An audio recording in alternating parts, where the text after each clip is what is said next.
সেনাবাহিনীর একটা অংশ। আমরা দেখছি যে আলামত বিনষ্ট করছে, সিসিটিভি ক্যামেরা ফুটেজগুলোকে নষ্ট করে দেওয়ার একটা চেষ্টা করছে। এখন দেখুন, একজন অপরাধী যেই হোক না কেন, যে ধরনের মামলাই হোক না কেন, একটা আইনগত একটি প্রক্রিয়া রয়েছে। তার বিরুদ্ধে ওয়ারেন্ট জারি হবে, তাকে জানানো হবে যে সে কী মামলায় গ্রেফতার হতে যাচ্ছে। এই বিষয়গুলো জানিয়ে যথাযথ আইনগত প্রক্রিয়া অনুসরণ করে তারপরে তাকে আইনি হেফাজতে নেওয়া হবে, এবং আমরা জানি যে 24 ঘন্টার মধ্যে তাকে কোর্টে সোপর্দ করতে হবে।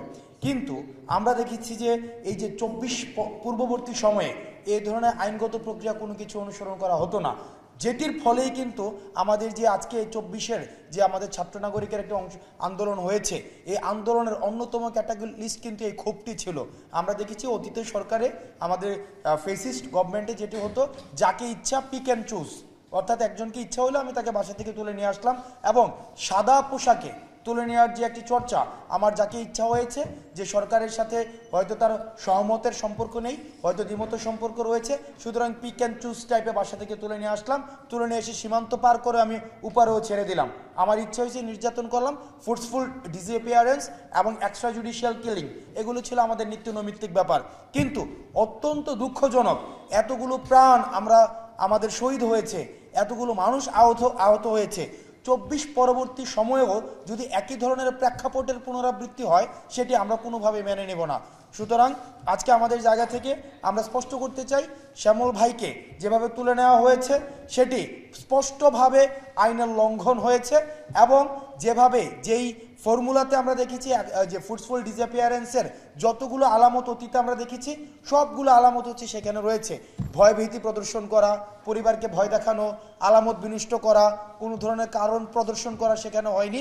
সেটির মধ্য দিয়ে একটি মানুষের যে রাষ্ট্রে একটি সিভিল যে রাইটটি থাকে সেটির ভায়োলেশন হয়েছে, এবং কাদের দ্বারা হয়েছে?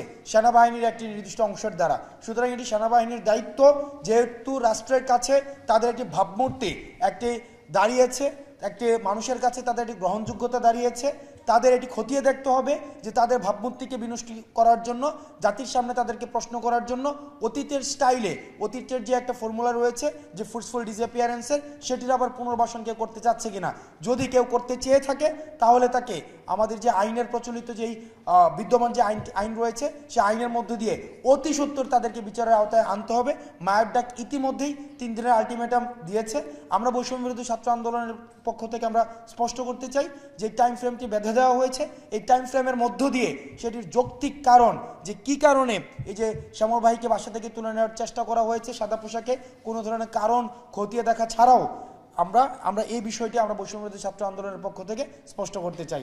আমরা চাই বাংলাদেশে 24 পরবর্তী সময়ে আমাদের স্থায়ীভাবে ফোর্সফুল ডিসঅ্যাপিয়ারেন্স এবং এক্সট্রা জুডিশিয়াল কিলিংয়ের স্থায়ীভাবে আমাদের এগুলো বন্ধ হবে। আর কখনোই কোনো সন্তানকে তার বাবার ছবি ধরে রাস্তায় আর দাঁড়াতে হবে না। আমরা এই ইতিহাসকে এগুলো আমাদের সহ্য ক্ষমতা নেই, এগুলোকে ধারণ করার আমাদের এই 24 পরবর্তী বাংলাদেশের কোনো তরুণের এই ধরনের আর আমরা মানসিক প্রস্তুতি নেই। আমরা এমনি মানসিকভাবে ট্রমার মধ্যে রয়েছে, আমাদের ফেসিবাদ কাঠামো আমাদের মানসিক যেই বিকাশ রয়েছে সেটিকে একদম ব্যাহত করে দিয়েছে। আমরা আর এই ধরনের ইতিহাসকে বয়ে বেড়ানোর মতো মানসিক যেই দৃঢ়তা রয়েছে, সে দৃঢ়তা আমাদের নেই। সুতরাং পরবর্তী বাংলাদেশে এই ধরনের যেই ব্যবস্থা, সেই ব্যবস্থাটির আমরা পূর্ণাঙ্গভাবে স্থায়ীভাবে বন্ধ চাই।